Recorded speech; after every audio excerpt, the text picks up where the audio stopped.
Olá, tudo bem? Bem-vindo ao nosso canal de história. Continuando com a história da África, né? Esses áudios, esses vídeos, eles são feitos para estudantes do curso de História, licenciatura especificamente, certo? Então, talvez devido a isso, é a seriedade do assunto. Nós falaremos agora sobre diretrizes curriculares nacionais para a educação das relações étnico-raciais e para o ensino de história e cultura afro-brasileira e africana.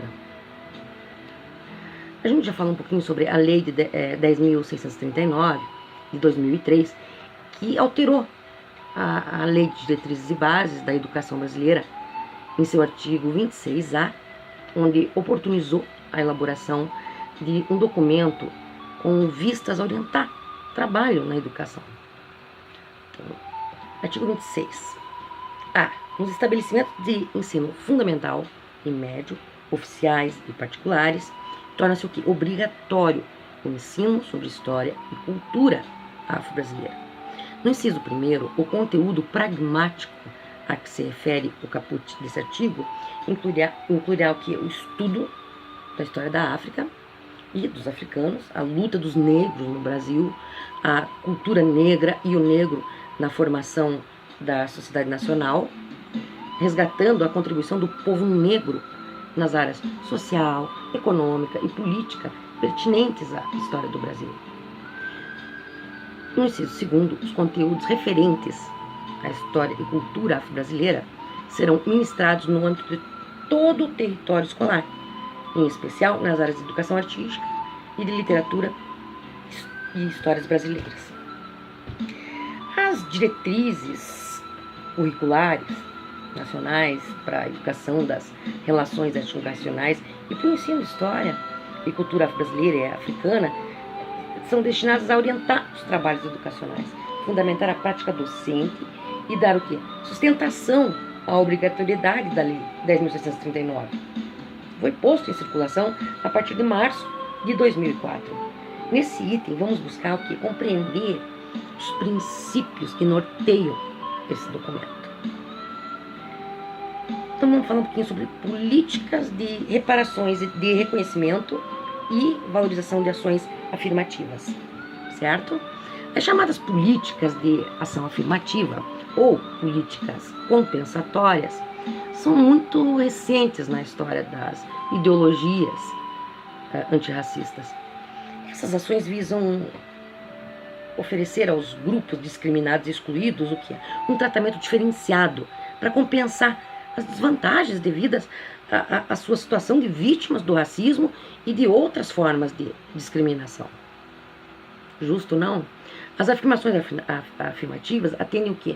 Às determinações do Programa Nacional de Direitos Humanos, aos compromissos internacionais assumidos pelo Brasil com o intento de combater o racismo e a discriminação, como a Conferência da ONU em Durban, na África do Sul, em 2001.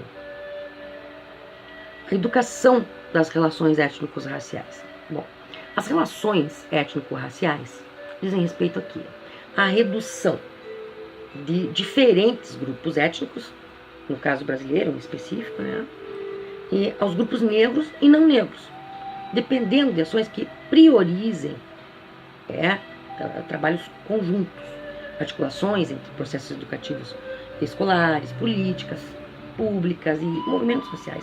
Vale a pena destacar também que as mudanças éticas, culturais, pedagógicas e políticas nas relações étnico-raciais não se limitam só à escola, mas exigem esforços da sociedade como um todo. De acordo com as diretrizes curriculares, a educação das relações étnico-raciais deverá o quê? Oportunizar aprendizagens, troca de conhecimento, desenvolvimento de projetos que visem a construção de uma sociedade mais justa, igual, equânime aos diferentes grupos étnicos. Agora a gente vai falar um pouquinho sobre história e cultura afro-brasileira e africana, princípios norteadores do trabalho pedagógico. É importante compreendermos que a obrigatoriedade da inclusão da história e cultura afro-brasileira e africana nos currículos de educação básica não apresenta o objetivo em mudar ou substituir o foco etnocêntrico assentado nas raízes europeias por um africano. Todavia, o de ampliar o foco nos currículos escolares para a diversidade cultural, racial, social e econômica brasileira. Assim, é preciso ter a clareza que o artigo 26A, acrescido à Lei 9.394 de 1996, promove bem mais que a inclusão de novos conteúdos. Ele oportuniza o repensar das relações étnico-raciais, sociais, pedagógicas, no sentido de orientar a elaboração das estratégias que promovam novos olhares para a educação. Para exemplificar, citamos alguns dos princípios que estruturam as diretrizes curriculares. Vamos lá? Então, consciência política e histórica da diversidade. Esse princípio deve conduzir o quê? A igualdade básica de pessoa humana como sujeito de direitos. A compreensão de que a sociedade é formada por pessoas que pertencem a grupos étnico-raciais distintos, que possuem cultura e história próprias, igualmente valiosas, e que, em conjunto, elas constroem na narração brasileira a sua história. Ao conhecimento e à valorização da história dos povos africanos e da cultura brasileira na construção histórica e cultural brasileira. A superação da indiferença e desqualificação com que os negros, os povos indígenas e também as classes populares, às quais os negros no qual pertencem, são comumente tratados. Fortalecimento de identidade e de direitos. O princípio deve orientar para quê?